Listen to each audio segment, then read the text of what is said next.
If somebody said, get Nouri in because he's rock solid defensively. You'd have to question that, though, because what he did in this game, not only what we just saw, but he was at fault for the first goal. It all started with him trying to get in front of Malcolm on the halfway line to win a ball that he didn't need to. All he had to do is hold him up.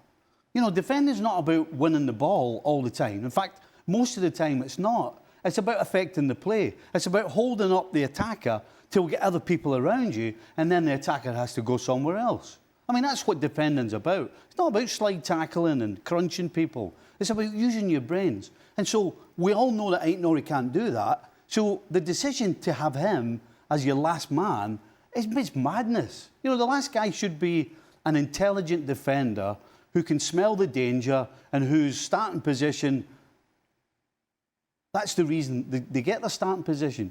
That ball was headed back from Gundogan. He should have seen straight away that he had to drop because it was going to them. So you straight away drop. Then you see how the pass is played with the outside of the right foot. So you know where it's going, so then you shift across.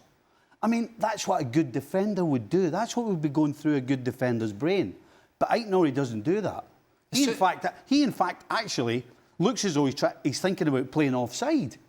And then it's too late, even with his pace, to get back. So, again, I said it last night, Greg, it's not Nouri's fault that he's put in a position where he can't deal with it. But as soon as he doesn't have the ability. But as soon as I saw this signing, I thought chaos. More chaos, defensively. You would have thought that they would have tried to fill the full-back positions, particularly the left-back's been an issue, with somebody who's a bit more solid. Because they have enough players, more than enough in all the other areas, to be creative. And I know you want to play out from the back and all that sort of stuff, and you want to invert your full-backs and all that sort of nonsense that everybody seems to be doing these days. But go back to City's most successful season a couple of years ago, when they won the league and they won the Champions League. They were a hybrid of they were a hybrid. They defensively were a lot smarter than they'd been in previous years, but it didn't take away from their attacking game. And that was part of the process that brought them all the way to the Champions League final. And then they didn't play particularly well and had to defend quite a bit against Inter, but managed to do it. But they were not as blasé in the way they approached the game. They were a little bit, they boxed a little bit more clever, you know, particularly the back four. And it seems to me that during last year, in their bad times, and I know they had injuries, they got away from that. And I don't see how this signing, apart from going forward and we're just going to outscore everybody, I don't see how that's going to solidify a back four that has been creaking and cracking now for quite some time. And if you go back to, if you look at the teams, if we're just taking England in particular, the two teams that City are going to be fighting against next year again, I've got two of the most solid back fours as a base, Liverpool and Arsenal. It's the one thing City do not have. And this signing for me, yeah, it'll be pretty on the eye going forward, but it's just going to be, I think, more chaos at the back and allow teams to just take advantage of City when City are on the attack and they counter against them. Something that almost every team in the Premier League did last season. And in this game in particular, as was mentioned, he kept going with that high line, Stevie, Pep Guardiola. To compound the problem, they've signed two young defenders who are not good enough and may never be good enough, but they still have the same squad, and Ake and Diaz. And Diaz at one time was fantastic, player of the year, but he doesn't have the legs anymore. Ake's never fit. Vardiol has now been moved back inside, and Akanji has kind of lost confidence. So, I mean, they've just totally disregarded the defensive side of the game. That's what it looks like. So that's City's starting 11 that we're seeing now on the screen against Al Hilal, Jules. What do we think is Pep's plan for next season with the players he's got now? He's tried a lot of things in this Club World Cup. This is the last game, as you mentioned, against Al Hilal, against Juventus. The game before, still in the group stages, it was a back three, and you almost had Nunez and Nouri as some sort of wing backs, using all the width of the pitch, which I think certainly in some big games in the Premier League or in the Champions League, this is what Pep has to do for all the reasons that the guys have just explained rightly. I don't think you can play against Liverpool and Arsenal with Nouri and Matheus Nunes as you two full-back in a back four. It's just, for me, it's just not possible. The back three and three proper centre-backs, whether that's Akanji, Diaz and Vardiol, for example, and then having Nouri and Nunes if you want, wider and higher, slightly higher up on the pitch, 2 central midfielder, and then maybe 2 inside 10s and Haaland or some wingers somewhere, then you'll have a lot of options with the ball going forward. That's no problem. If you look at this game again, expected goals is 4.5 almost for City. So they will always create and always score goals. This is not a problem. The problem is transitions defensively, goals that you concede defensively. And when we thought, all of us at the end of the season, that they would address all the issues that we saw last season, how bad they were defensively, and yet they didn't, as Craig just explained again, then that's why I think going forward it will have to be a back three. Three certainly, one right back that is a centre back really, and then Ait Nouri if you want, or the other way around for the other side if you want to play Mateus Nunes. But them two together, Ait Nouri and Nunes in big games, I think forget about it. The cup final, I mean, recent history.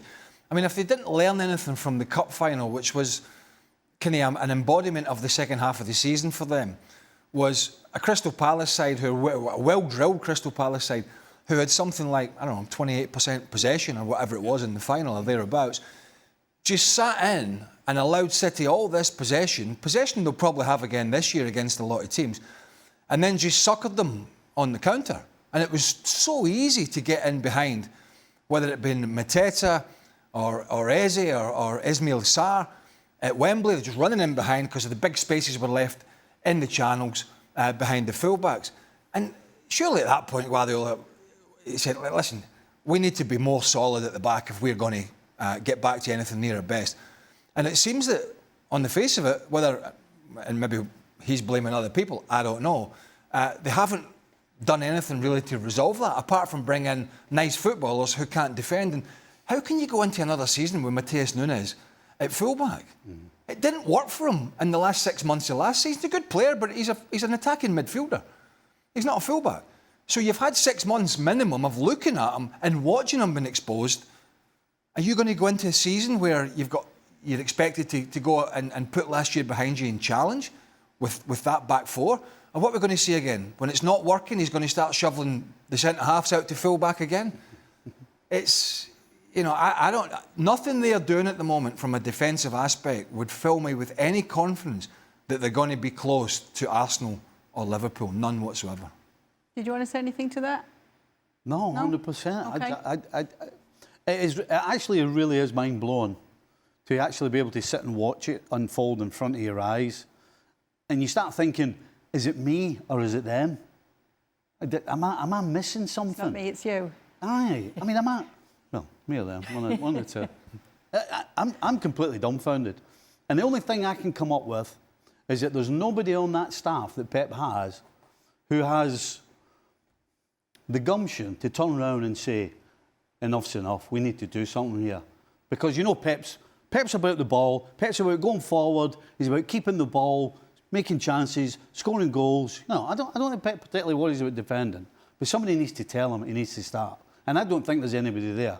That's the only reason I can come up with that this is continuing, that nobody has the gumption to stand up and tell him to his face. Before we wrap things up here on City, Jules, how much game time do you think we're going to see Shirky getting next season, given all the competition that's there? He's looked good, but obviously there is a lot of competition. Yeah, you're right. He hasn't started the last 3 games, I think, now. But we saw his entrance against Al Hilal, that wonderful ball he gave Phil Foden for a lovely finish by Phil Foden as well. I think he can unlock any defensive, to go back to the point that Craig made about the FA Cup final and playing against a team super deep when you have a lot of the ball. Shirky will sort this out for you because he's just so amazing in tight spaces. When there's no space at all, he will create something out of nothing, right foot, left foot, by dribbling, by passing. He just has that. So all I want is, I don't want him to be just used for that. I want him to have a proper role in this team. And just, if I can just finish on what Stevie was just saying, there's a new staff. Yep. And that's the thing. This is maybe the thing that is the most mind-blowing, because you think if you're Pep Linders and you just arrive, and yeah, you arrive from Liverpool and club to the friendly rivals, but still the arch rivals, right? For many, many years, it was you against them. Now you're with them. And surely Pep Linders would say, okay, this is what I see. I'm happy to come here and help you. And we can talk about all the press, and Pep Lenders wrote a book about press, so intensity and thing. This is his thing, and maybe right now they're still figuring out how you get the Pep Lenders press and the Pep Guardiola's football, the two Peps if you want. But surely he would also have said, listen, for all our pressing in the world to work, all the counter pressing, we need the right people in place, we need the right structure in place, we need the right rest defense in place, not just this chaos and people being all over the place defending that we've seen from City in this Club World Cup. So that's also why I agree with Stevie. I'm so confused because there is a new staff. Like, I can easily have said, if you've been with Pep for 10 years, maybe you don't say anything because you've been there for too long almost. But when you've just been there 2 minutes, surely you can say, by the way, what about this? You know, why don't we do this? Or what maybe we... But they don't even seem to say that either.